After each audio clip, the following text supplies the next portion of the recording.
mistakes is all part of learning how to paint. We all make them, from new painters to seasoned hobbyists, and there is nothing wrong with that. From smudges to pooling, we'll be covering any potential mistakes. In this video, we're going to show you how to fix mistakes with various types of paint we use.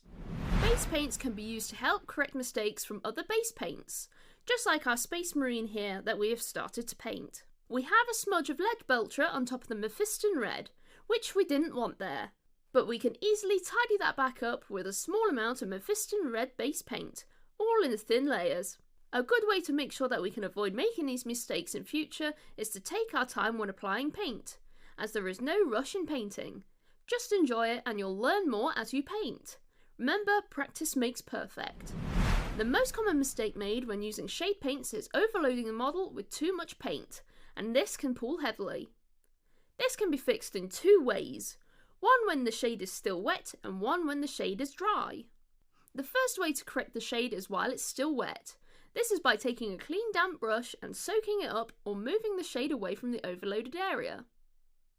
As you can see, we are removing most of this Agrax Earth shade from this Stormcast, and it comes off easily.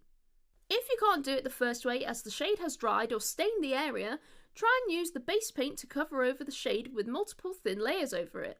Once those base paints are dry, you can reapply the shade in smaller amounts this time. To avoid these types of mistakes in future, it's best to add smaller amounts of paint, as adding more is easier than taking it away. Smudging layer paints in an area that you didn't mean to is a pain, but it's easily fixed. All we need to do is follow the first two steps for the base and shade paints. This covers the mistake and gets you back to a stage where you can try and use your layer paint again. If you accidentally painted into the shaded area of a model, just like this Tyrannid here, you can apply the base colour paint first to the shaded area. First, we'll apply the base coat colour Wraithbone. Then apply Seraphim Sepia back into those recesses, and now you're ready to layer back up again with Screaming Skull. Less is more, so try and paint with a smaller brush when doing layers, and you'll be flying in no time at all. The most common mistakes made when using contrast is overloading the model with paint and pooling when it's left to dry. It's fixed in the similar way that we fixed the shade paints, as they are both quite thin. The only difference is that contrast is much heavier with the colour pigment. Because of this, you may find it harder to fix when trying to soak it away while wet, as the pigment will stain the area quite a lot. If it's still wet, soak the contrast away like normal, then leave it to fully dry. You'll see here that Blood Angel's red contrast has stained the grey sear undercoat. Now that area is dry, we can go back over with the grey sear paint, which matches the spray undercoat we used. If you used another spray undercoat, find the base paint pot that matches it. We can also do this stage straight away if you've left the contrast to dry already.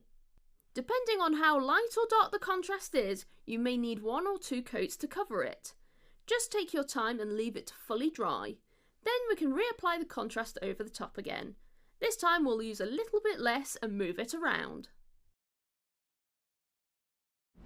Highlighting can be very daunting to new painters, but all it takes is a bit of time and practice. But oddly enough, correcting highlight mistakes are easier than you think. For example, a highlight may be too thick or wonky. You may move or sneeze when painting, we all do it. Leave that paint to dry, then reapply the colours that were underneath it. This may be a base coat, a shade, or maybe a contrast paint. Then just follow the steps that we did for correcting base, shade and contrast mistakes. Then you can carry on highlighting. If you based, shaded and layered, just like we did with our Ultramarine here, then we have to reapply those steps first, then we can carry on with highlighting. For this example, we'll first apply Macragge Blue base paint, then Nuln Oil shade, then layer back up with Macragge Blue again, and now we carry on highlighting with Calgar Blue. Now that you know how to correct mistakes, you're ready to tackle any challenges that will come your way. Remember that practice makes perfect. If you want more help getting started with painting, check out our Citadel Colour Painting Essentials videos. We hope to see you soon and enjoy painting your Warhammer.